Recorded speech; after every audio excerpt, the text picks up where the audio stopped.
Hello students, class 11th के maths के second chapter में आपका स्वागत है।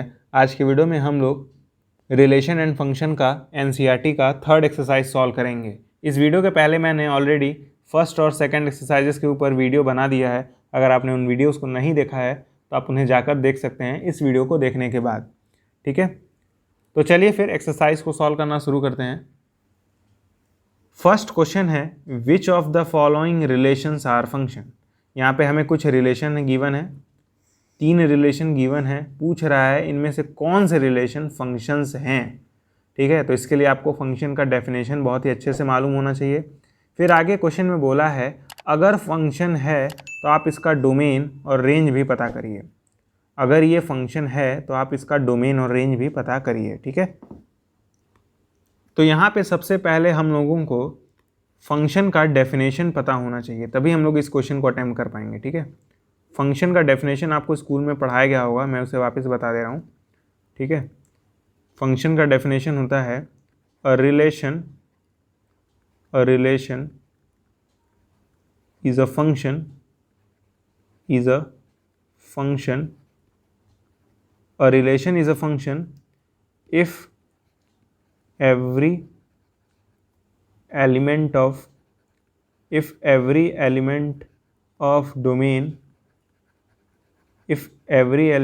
domain has unique image। मतलब पहली बात, हर एक एलिमेंट का इमेज होना चाहिए और वो इमेज यूनिक होना चाहिए। दो बातें हैं, एक तो हर एक एलिमेंट का इमेज होना चाहिए क्योंकि यहाँ पे एवरी वर्ड यूज़ हो रहा है, और वो जो इमेज है वो यूनिक भी होना चाहिए। तो दो चीज़ें आपको चेक करनी है। अगर ये दोनों चीज़ें सही निकलती हैं तो हम लोग इन तीनों में से जो भी इस कंडीशन को सेटिस्फाई करेगा उसे फंक्शन कह देंगे। ठीक है, सबसे पहले मैं तीसरे वाले पे आता हूँ, थर्ड पहले कराऊंगा। ठीक है, ध्यान से देखिएगा, फिर सेकंड और फर्स्ट करेंगे हम लोग, पहले थर्ड करेंगे, पहले तीसरा वाला करेंगे, ध्यान दीजिएगा। ठीक है, तो देखिए तीसरे वाले में हमें ऑर्डर पेयर गिवन है 1,3, 1,5, 2,5। ठीक है, इसको मैं वेन डायग्राम से सॉल्व कराऊंगा। तो मान लेते हैं हमारे पास एक सेट है ये और एक और सेट है। ठीक है, दो सेट हैं, इन दोनों सेट में हम लोग एलिमेंट्स पुट करेंगे। ठीक है, तो मैं पहले पुट करूंगा इस 1 को, ठीक, फिर इस 1 को, फर्स्ट एलिमेंट को फर्स्ट सेट में रखना है, सेकंड एलिमेंट को सेकंड वाले सेट में। तो 1 तो क्योंकि 2 बार आ चुका है तो मैं एक ही बार लिखूंगा, फिर 2 लिख दूंगा। ठीक है, क्योंकि 2 ही एलिमेंट है तो इसका काम पूरा। अब मैं 3 लिखूंगा इधर इस वाले सेट में, 5 लिखूंगा। ठीक है, अब क्योंकि 5 आ चुका है तो 2 बार लिखने की जरूरत ही नहीं है। अब देखिएगा मैपिंग हुई कैसे है, बहुत ध्यान से देखिएगा।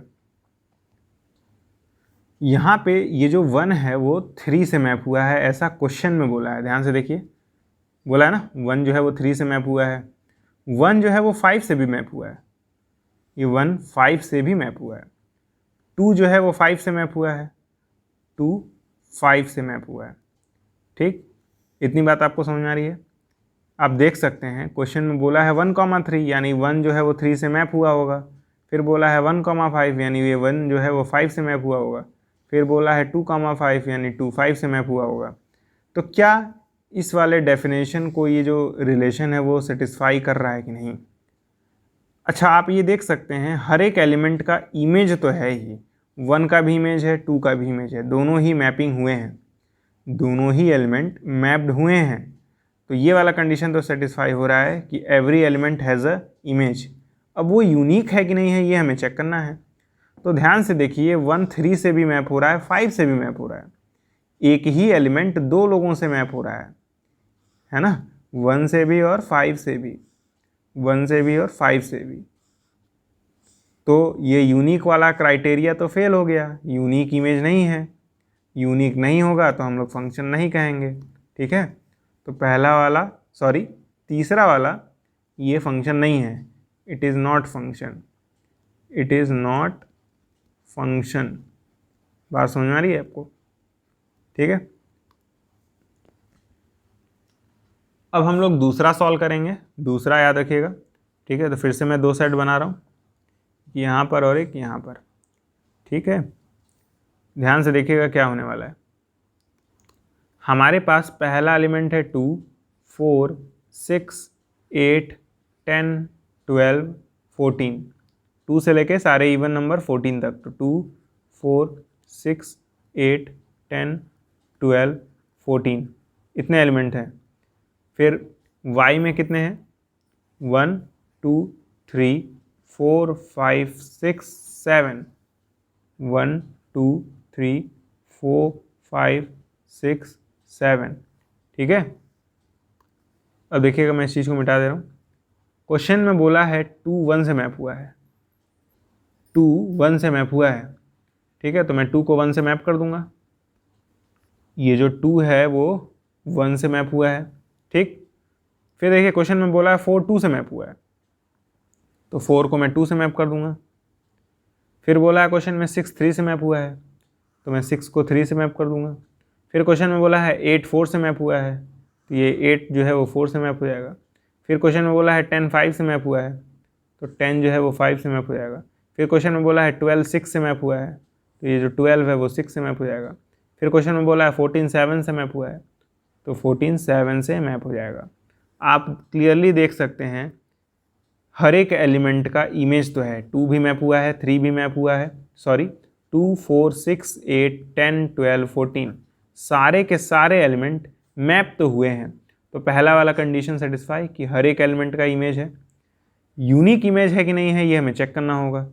ठीक है, तो आप देख सकते हैं सब एक एक से ही तो मैप हुए हैं। 2 का यूनिक इमेज है 1, 4 का एक ही इमेज है वो है 2, 6 का एक ही इमेज है वो है 3, 8 का भी एक ही इमेज है वो है 4, 10 का भी एक ही इमेज है वो है 5, 12 का भी एक ही इमेज है वो है 6, 14 का भी एक ही इमेज है वो है 7। तो हर एक एलिमेंट का यूनिक इमेज है और हर एक एलिमेंट का इमेज है, तो दोनों कंडीशन सेटिस्फाइड, तो ये फंक्शन होगा। तो मैं लिख दे रहा हूँ it is a function, it is a function. ठीक, अब हम लोग फर्स्ट करेंगे सॉल्व। ठीक है, तो फर्स्ट वाले में भी मैं वेन डायग्राम बनाऊंगा। ठीक है, क्योंकि इससे समझना ज़्यादा आसान होता है फंक्शंस को। ओके, इसमें एलिमेंट्स क्या क्या हैं वो लिखूंगा मैं। पहले 2 है, 5 है, 8 है, तो 2 5 8, फिर 11 है, 14 है, 17 है, 11 14 17।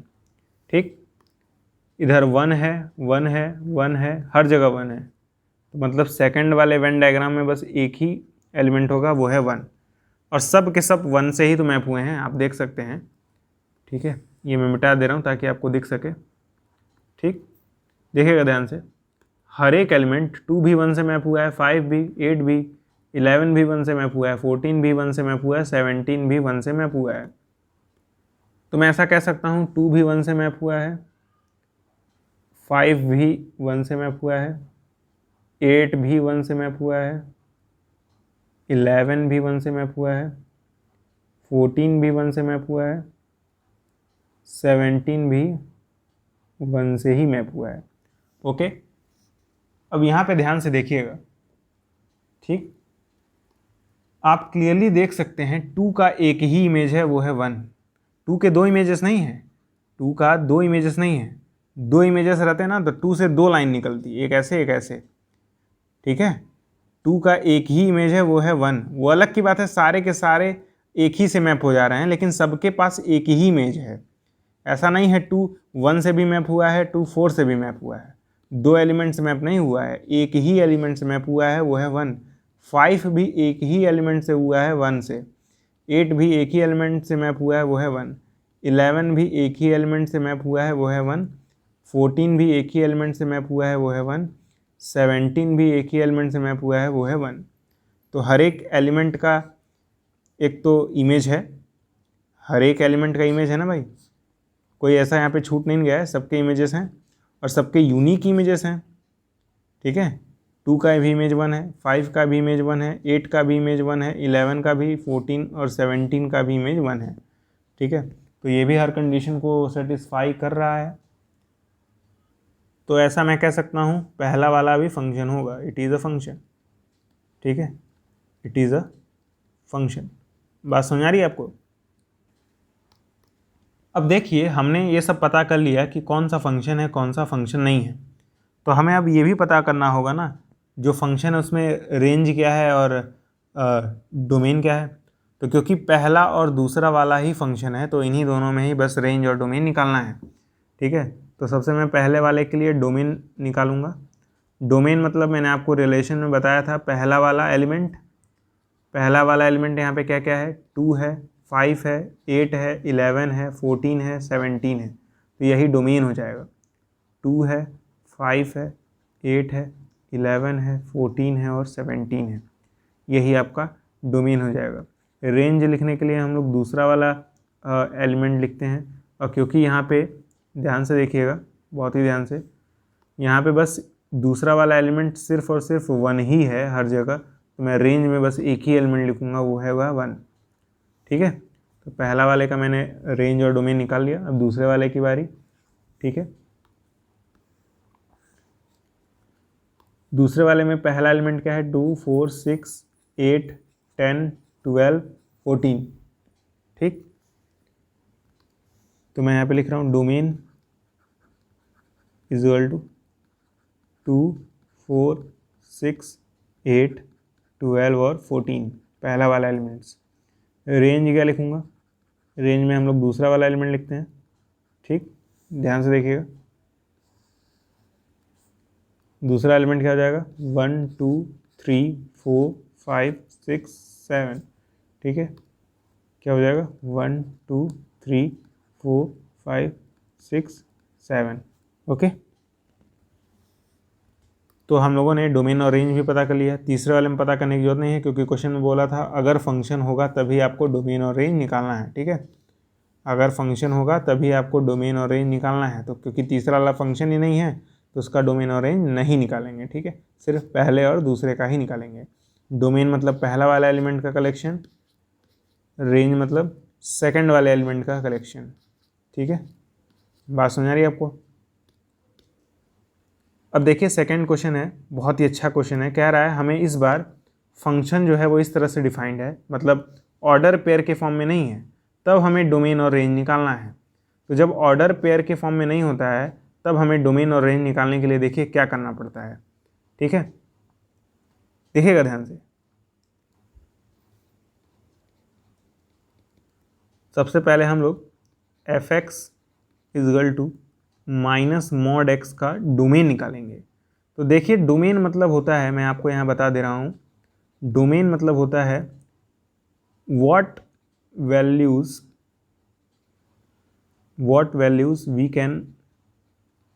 we can give to x, मतलब इस x के जगह मैं कौन कौन सी वैल्यू रख सकता हूँ। ध्यान से सुनिएगा, इस x के जगह इस फंक्शन में इस x के जगह मैं क्या क्या रख सकता हूँ, वही डोमेन हो जाता है। ठीक है, देखिएगा, तो एक बात बताइए, मैं इस x के जगह कुछ भी रख दूँ तो कोई दिक्कत आ जाएगी? बताइए, फंक्शन में कोई दिक्कत आ जाएगी? फिर से बोल रहा हूँ, इसको मैं मिटा दे रहा हूँ, फिर से अपनी बात बताऊँगा। मैं बोल रहा हूँ कि अगर मैं इस फंक्शन में इस x के जगह कुछ भी रख दूँ, मतलब कोई सा भी रियल नंबर रख दूँ, क्योंकि रियल वैल्यू फंक्शन की बात हो रही है।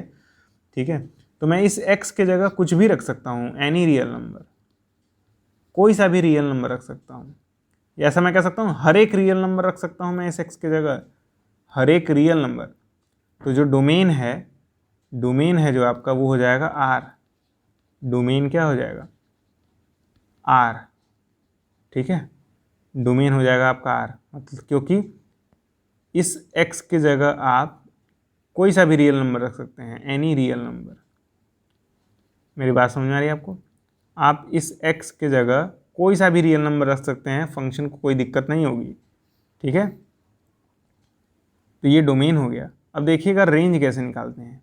रेंज निकालना एक आर्ट होता है, और ये अगर आप नहीं सीखेंगे तो आपको अगले साल दिक्कत होगी फिर। ठीक है,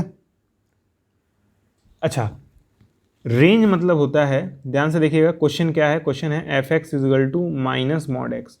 काम करिए ना, इस एफ एक्स को वाई सपोज कर लीजिए, मतलब इस एफ एक्स के जगह वाई मान लीजिए, तो y is equal to minus mod x हो जाएगा। अब हमें देखना है इस y की क्या क्या वैल्यू आ सकती है, ठीक है। तो डोमेन मतलब अगर देखना था हमें कि x की जगह क्या क्या रख सकते हैं, तो हम लोग रेंज में देखेंगे कि y की वैल्यू क्या क्या आ सकती है, इस y की वैल्यू क्या क्या आ सकती है, यही हम लोग देखेंगे। ओके, तो देखिएगा ध्यान से, बहुत ही ध्यान से। आप लोगों ने एक चीज़ पढ़ा होगा कि जो मॉड x है वो हमेशा 0 या फिर 0 से बड़ा होता है, ये आपने पढ़ा होगा, सही बात है। जो मॉड x है वो हमेशा 0 या 0 से बड़ा होता है, पॉजिटिव होता है, ऐसा मैं कह सकता हूँ, ठीक है। लेकिन क्वेश्चन में माइनस मॉड एक्स की बात हो रही है, क्वेश्चन में माइनस मॉड एक्स की बात हो रही है, ठीक है। तो आप लोगों ने इनइक्वालिटीज़ में शायद पढ़ा होगा कि जब मैं इस मॉड एक्स के आगे अगर माइनस लगा दूं, यानी दोनों साइड माइनस से मल्टीप्लाई कर दूं, तो ये जो पहली वाली इनइक्वालिटी है वो रिवर्स हो जाती है, ठीक है। मैंने क्या किया है, मल्टीप्लाई किया है दोनों ही साइड बाई माइनस, तो जब माइनस से मल्टीप्लाई करते हैं ना, तो ये जो ग्रेटर देन इक्वल टू था वो लेस देन इक्वल टू में चेंज हो जाता है, और फिर इस x के आगे तो ऑब्वियस सी बात है माइनस लग जाएगा, 0 के आगे माइनस लगाने की जरूरत ही नहीं है। मैंने बेसिकली यहाँ पे माइनस लगाया है, यहाँ पे भी दोनों ही साइड माइनस लगाया है, तो यहाँ पे तो माइनस मॉड x हो जाएगा, लेकिन ये तो 0 ही रहेगा। लेकिन जब दोनों ही साइड माइनस लगाते हैं तो ये जो ग्रेटर देन इक्वल टू का साइन है वो लेस देन के इक्वल टू के साइन में आ जाता है, ठीक है। अब देखिएगा क्या हुआ है, ध्यान से देखिएगा, बहुत ध्यान से। आपने माइनस मॉड एक्स को y माना था, ठीक है। तो इस माइनस मॉड एक्स के जगह मैं y रख सकता हूँ, तो ये हो जाएगा y is less than equal to 0। तो मैं ऐसा कह सकता हूँ जो y है उसकी वैल्यू 0 या फिर 0 से छोटी होगी, ठीक है। इस वाले कंडीशन से क्या निकला, हमें क्या प्राप्त हुआ कि y की वैल्यू जो होगी वो पक्का 0 या फिर 0 से छोटी होगी। तो मैं ऐसा कह सकता हूँ जो आपका रेंज होगा, क्योंकि रेंज मतलब y की क्या क्या वैल्यू आ सकती है, वो ये होगी -∞, 0 क्लोज इंटरवल। इसी का मतलब होता है ना y is less than equal to 0, 0 से छोटा।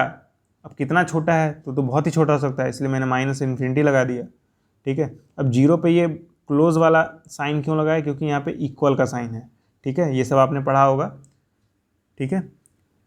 y 0 या 0 से छोटा है तो हम लोग ऐसे लिखेंगे -∞, 0 क्लोज इंटरवल, ठीक है। या फिर आप इसे दूसरे तरीके से भी लिख सकते हैं, देखिएगा।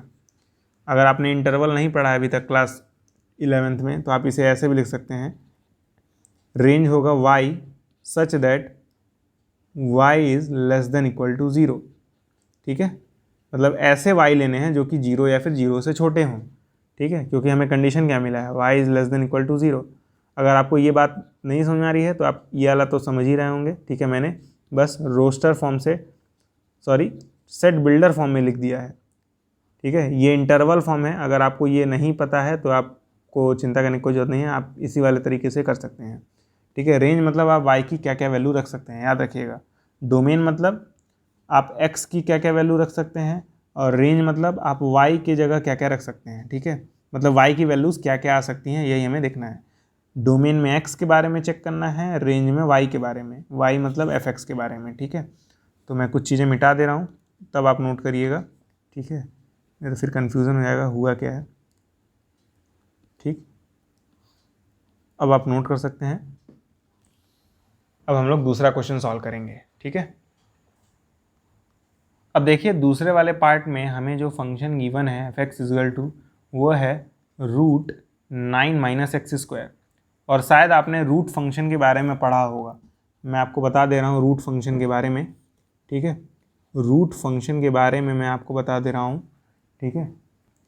रूट फंक्शन में ये होता है √x होता है, तो ये जो अंदर वाला है वो हमेशा 0 या फिर 0 से बड़ा ही होना चाहिए, ठीक है। अंदर वाला 0 या फिर 0 से हमेशा बड़ा ही होना चाहिए, ये आपने पढ़ा होगा, ठीक है। और ये जो √x है वो हमेशा 0 या 0 से बड़ा होता है, ये भी आपने पढ़ा होगा। ये दो चीज़ें आपने रूट फंक्शन के बारे में पढ़ी होंगी, ओके।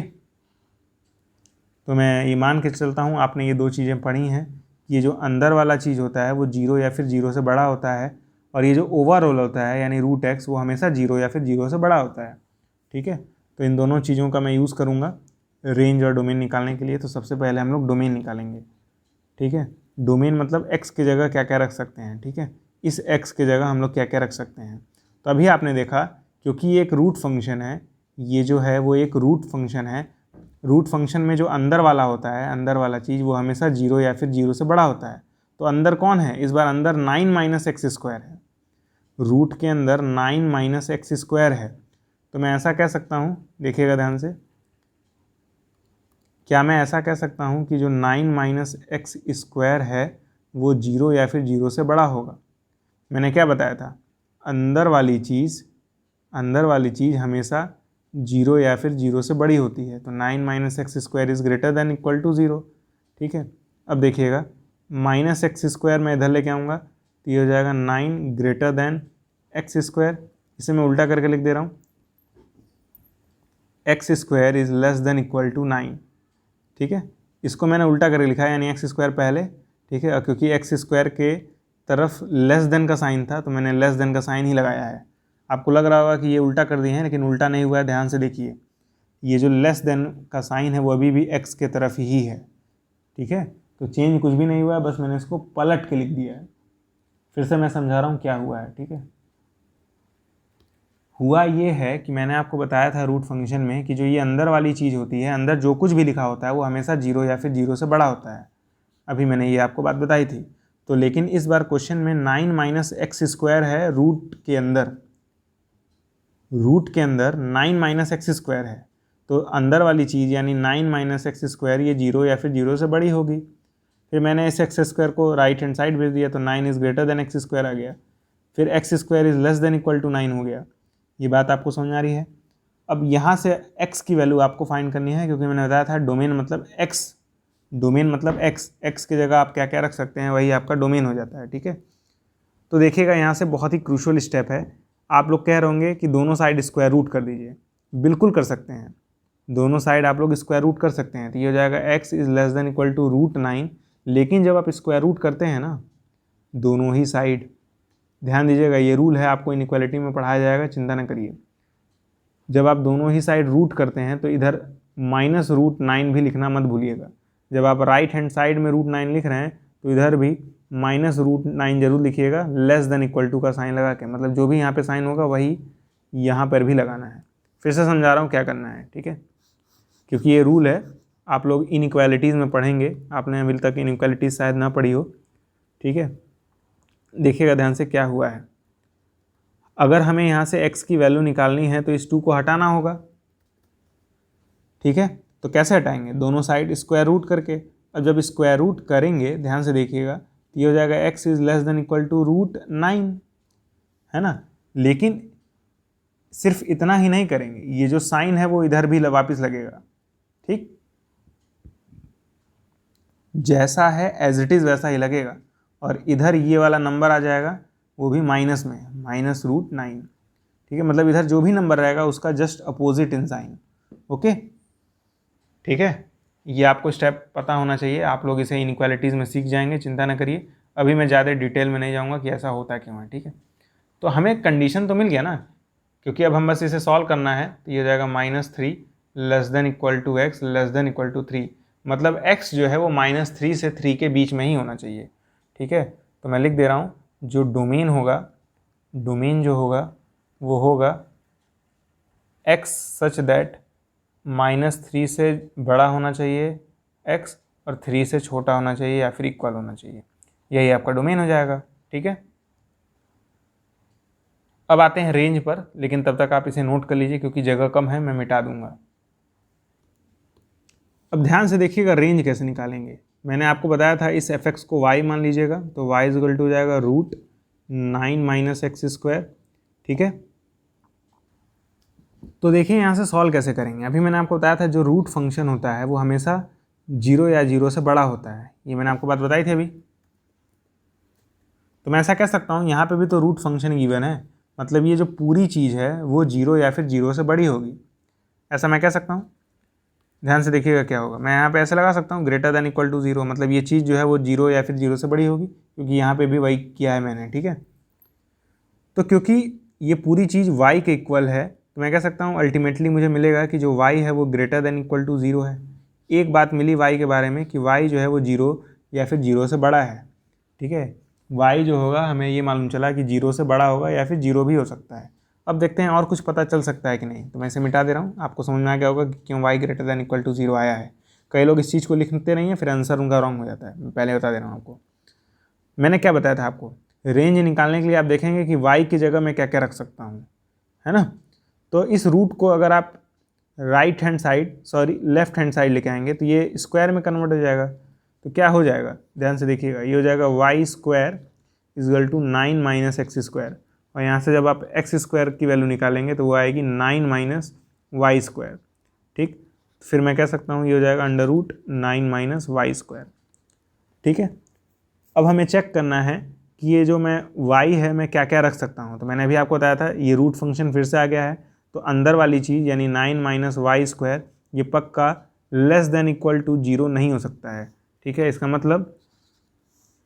मतलब क्या, ये पूरी ही चीज़ ग्रेटर देन इक्वल टू 0 होगी। मैंने क्या बताया था, अंदर वाला हमेशा 0 या फिर 0 से बड़ा होना चाहिए, मतलब ये पूरी अंदर वाली चीज़ ग्रेटर देन इक्वल टू 0 होगी।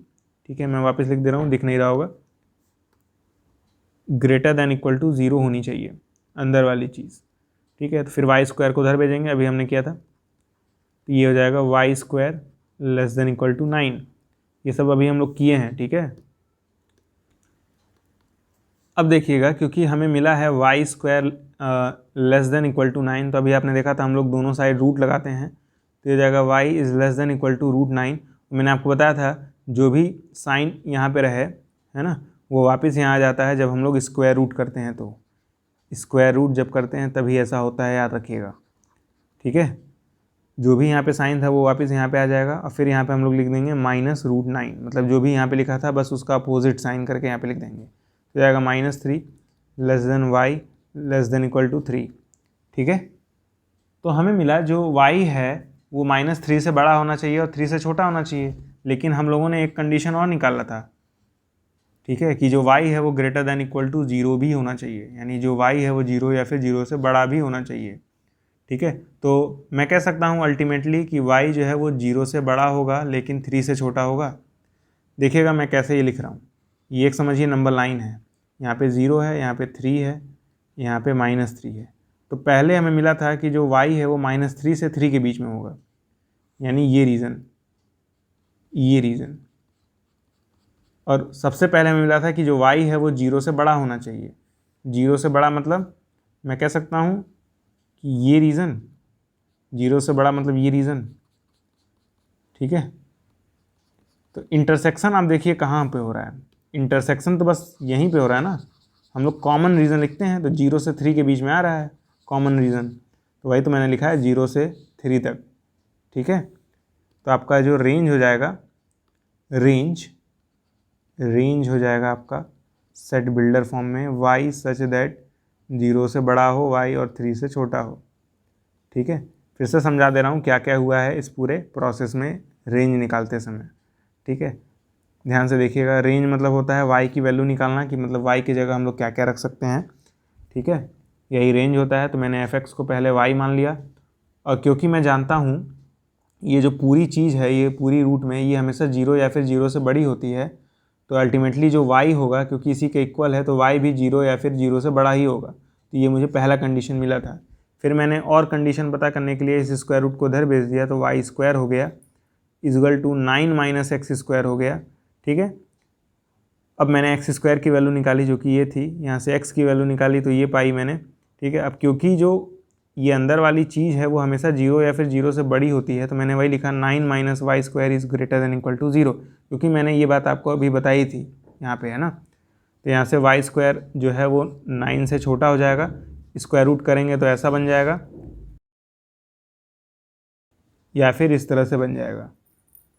ठीक है, अब क्योंकि यहाँ पे दो कंडीशन था कि -3 से 3 के बीच में, मतलब ये रीज़न। ठीक, और एक और था कि जो y है वो 0 से बड़ा होगा, यानी ये रीज़न। तो दो रीज़न आए, दोनों का इंटरसेक्शन ही हमारा आंसर होगा, कॉमन रीज़न ही लेंगे ना। तो ये कॉमन रीज़न था जो कि 0 से 3 के बीच में था, 0 से 3 के बीच में था कॉमन रीज़न। ठीक है, तो रेंज हमारा हो जाएगा 0 से 3 के बीच में। ठीक है, थर्ड क्वेश्चन है, एक फंक्शन है हमारे पास f(x) = 2x - 5, हमें f(0), f(7), f(-3) निकालना है।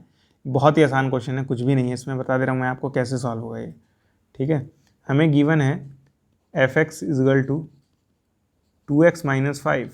हमें क्या निकालना है, एफ ऑफ 0। इसका मतलब x के जगह 0 रख देना है, तो 2 इंटू इस x के जगह 0, 2 इंटू 0 माइनस 5। इसे तो आप लोग सॉल्व कर सकते हैं, तो ये -5 आ जाएगा। एफ ऑफ 0 की वैल्यू आ जाएगी -5। ठीक, similarly f x is equal to क्या था, 2x माइनस 5। तो हम लोगों को एफ ऑफ 7 निकालना है दूसरे वाले पार्ट में।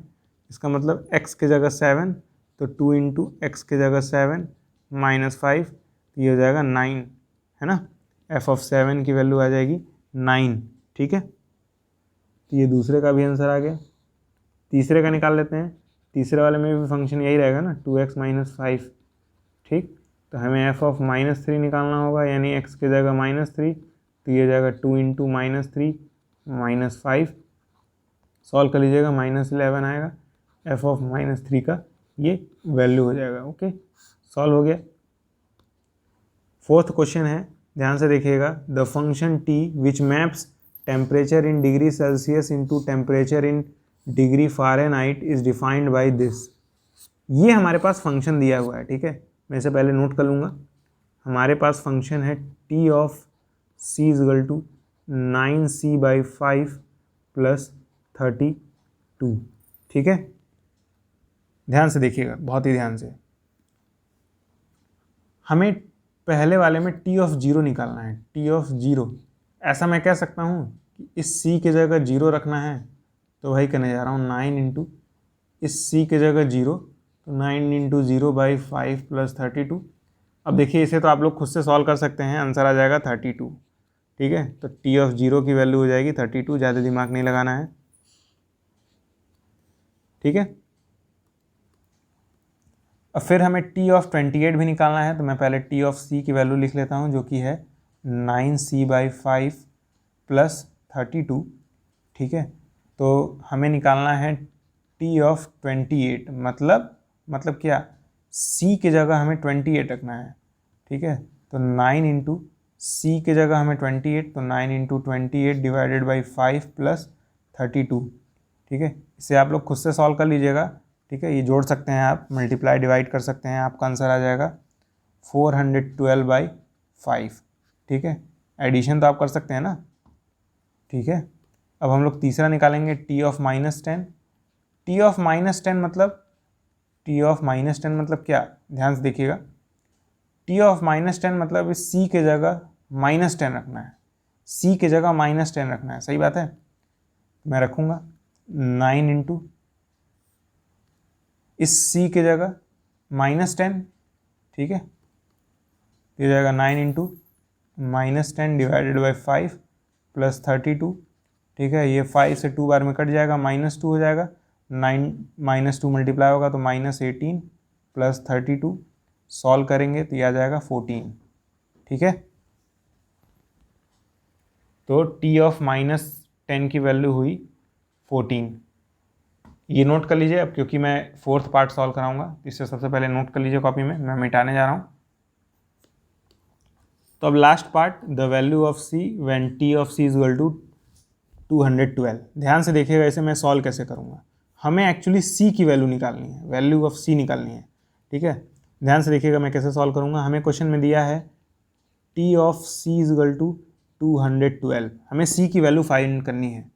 अब ध्यान से देखिए, t ऑफ c के बारे में हमें पता है, t ऑफ c मतलब ये 9c/5, 9c/5 plus 32 is equal to 212। तो मैंने क्या किया, मैंने t ऑफ c की वैल्यू पुट कर दी, जो कि क्वेश्चन में गिवन थी, है ना। अब देखिएगा मैं क्या करूँगा, सॉल्व करूँगा, सिंपल, और क्या करूँगा। तो ये जाएगा 9c/5 212 माइनस 32। ठीक है, माइनस करेंगे तो 180 आएगा, है ना। 9c/5, 9 से ये 20 टाइम्स में कट जाएगा, c की वैल्यू 100 आ जाएगी। ठीक है, लीनियर इक्वेशन है, सिंपल वाला, सॉल्व कर सकते हैं आप लोग। ठीक है, तो c की वैल्यू 100 आ गई, यही हमारा आंसर होगा। ठीक है, अब आज का आखिरी क्वेश्चन है, find the range of the following function. ठीक है, हमें क्या करना है, रेंज निकालना है। ठीक, हमें रेंज निकालना है इन सब का। रेंज मतलब मैंने आपको बताया था, रेंज मतलब y की वैल्यू और कुछ नहीं। ठीक है, सबसे पहले फर्स्ट वाले पार्ट में दिया है f(x) जो है वो है 2 - 3x। ठीक है, और एक कंडीशन में दिया है कि x जो है वो 0 से बड़ा होना चाहिए, x जो है वो 0 से बड़ा होना चाहिए। ठीक है, देखिएगा मैं कैसे निकालूंगा। मैंने बताया था आपको रेंज के लिए f(x) को क्या करिएगा, y मान लीजिएगा, तो y = 2 - 3x। अब ध्यान से देखिएगा, बहुत ही ध्यान से, x जो है वो 0 से बड़ा है, यही मेरा वो इनिशियल स्टेप होगा। तो बताइए, अगर मैं 3 से दोनों ही साइड मल्टीप्लाई कर दूं, मैं क्या करूं, मल्टीप्लाई करूं दोनों ही साइड 3 से, मल्टीप्लाई बाई 3, देखिए क्या हो जाएगा, ये हो जाएगा 3x > 0, क्योंकि 3 से 0 को मल्टीप्लाई करेंगे तो 0 ही आएगा। अब लेकिन 3x के आगे मुझे माइनस लगाना है, ऐसा क्वेश्चन में मुझे दिख रहा है, तो मैं यहाँ पे अगर माइनस लगाऊंगा, यहाँ पे भी माइनस लगाऊंगा, तो साइन उल्टा हो जाता है बीच वाला। ठीक है, तो मैं क्या करूँगा, नेगेटिव से मल्टीप्लाई करने जा रहा हूँ, नेगेटिव से मल्टीप्लाई करने जा रहा हूँ। ठीक है, तो ये हो जाएगा -3x। अब ये जो ग्रेटर देन का साइन था वो लेस देन में आ जाएगा, और फिर यहाँ पे 0 आ जाएगा। 0 के आगे माइनस नहीं लगाया जाता है, तो मैं ऐसे ही छोड़ दूंगा। अब देखिए 2 भी है, तो मैं 2 दोनों साइड ऐड करूँगा, एडिंग 2 बोथ साइड्स। देखते हैं हमें क्या मिलता है 2 ऐड करने से। तो यहाँ पे 2 ऐड करेंगे तो 2 - 3x, और यहाँ पे 2 ऐड करेंगे तो 0 + 2 यानी 2 ही आएगा। ठीक है, तो मैं टाक लिख दे रहा हूँ 2। अब देखिएगा ध्यान से, 2 - 3x क्या था, y था ना, तो मैं यहाँ पे लिख दूंगा y < 2। इस 2 - 3x की जगह मैंने y लिख दिया और कुछ नहीं किया है। ठीक है, तो मुझे कंडीशन मिल गया y के ऊपर, मतलब y की जगह मैं क्या क्या रख सकता हूँ, ये मुझे कंडीशन में मिल गया है।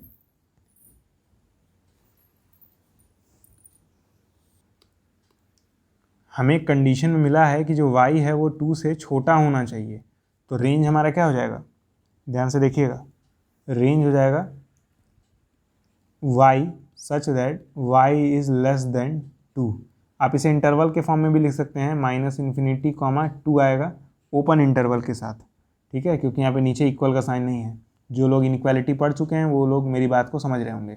पहला क्वेश्चन सॉल्व हो गया है। रेंज मतलब होता है y की वैल्यू निकालना। ठीक है, तो मैंने y की वैल्यू निकाल ली।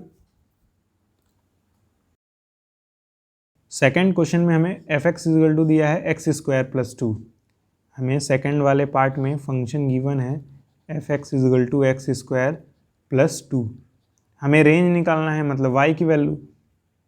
तो मैं इस f(x) को y मान लूँगा, तो ये हो जाएगा y = x² + 2। अब आपने एक इस फंक्शन पढ़ा होगा, ठीक है, फंक्शन के बारे में आपने पढ़ा होगा, एक फंक्शन होता है स्क्वायर फंक्शन। स्क्वायर फंक्शन हम लोग x² से डिनोट करते हैं, और ये जो x² है ना, ये हमेशा 0 या फिर 0 से बड़ा होता है। x² is always > 0। तो हम लोग इसी बात का फ़ायदा उठाएंगे। हम लोग लिखेंगे नोट करके, NOTE note, x² is always > 0। मैं क्या करूँगा, दोनों ही साइड +2 करूँगा। ठीक है, तो ये हो जाएगा x² + 2 > 0 + 2। ठीक है, दोनों ही साइड देखिए ध्यान से, मैंने 2 जोड़ दिया है, तो हो जाएगा x² + 2 > 0 + 2 करने पे 2 ही आएगा। और ये जो x² + 2 है, ये एक्चुअली देखिए ध्यान से y ही तो है, तो मैं इसकी जगह y लिख दूंगा, y > 2 आ जाएगा। हमें y पे कंडीशन मिल जाएगा कि y की वैल्यू 2 या 2 से बड़ी होगी। ठीक है, हमें कंडीशन मिल गई, अब तो कुछ करना ही नहीं है ना। ये नीचे वाले एरोज में मिटा दे रहा हूँ ताकि आपको सही से दिखे हर चीज़। हमें कंडीशन क्या मिला, y जो है वो 2 या फिर 2 से बड़ा होना चाहिए, तो रेंज जो हो जाएगा, रेंज, ठीक है, ये हो जाएगा आपका y such that y is > 2। ठीक है, या फिर हम इसे अगर इंटरवल के फॉर्म में लिखें तो ये हो जाएगा क्लोज टू +∞ ओपन। 2 से बड़ा यानी 2 से लेकर इन्फिनिटी तक, है ना। क्लोज इसलिए लगा है क्योंकि नीचे इक्वल का साइन आया है। बात समझ आ रही है आपको, तो आसान सा क्वेश्चन था। अब आज का एकदम लास्ट पार्ट, f(x) = x है। ठीक है, हमें यहाँ पे रेंज निकालना है। ओके, अब देखिएगा, बहुत ही ध्यान से देखिएगा, थोड़ा सा ये टफ हो सकता है लेकिन है नहीं। f(x) = x गिवन है थर्ड वाले पार्ट में, बात सही है, ठीक है, सही है।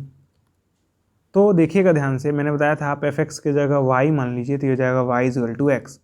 x के बारे में क्या बताया क्वेश्चन की, x is a real number, मतलब इस x के जगह मैं कोई सा भी रियल नंबर रख सकता हूँ, तो y भी तो एक रियल नंबर ही आ जाएगा क्योंकि y इक्वल टू x है। तो मैं ऐसा कह सकता हूँ रेंज में जो है वो रियल नंबर आ जाएंगे। रेंज मतलब पूरा पूरा R सेट हो जाएगा, यानी real number, set of real numbers. क्यों आएगा? क्योंकि x जो है वो रियल नंबर है, x जो है वो रियल नंबर है, यानी y भी एक रियल नंबर होगा, यानी रेंज जो है आपका पूरा का पूरा रियल नंबर का सेट ही हो जाएगा। ठीक है, बहुत ही आसान है ये क्वेश्चन, लेकिन इंपॉर्टेंट भी है। देखिएगा कई कंपटीशन एग्जाम में ये डायरेक्ट क्वेश्चन आ जाता है। ठीक है, तो मैंने आज सारे क्वेश्चंस करा दिए, टोटल 5 ही क्वेश्चंस थे नए वाले सिलेबस के अकॉर्डिंग इस वाले एक्सरसाइज में। अगर आपको आज के वीडियो में कुछ डाउट पूछना होगा तो आप मुझे टेलीग्राम चैनल पे पूछ सकते हैं या फिर कमेंट बॉक्स में पूछ सकते हैं। आज के वीडियो में बस इतना ही, मिलते हैं अगले वीडियो में, तब तक के लिए गुड बाय।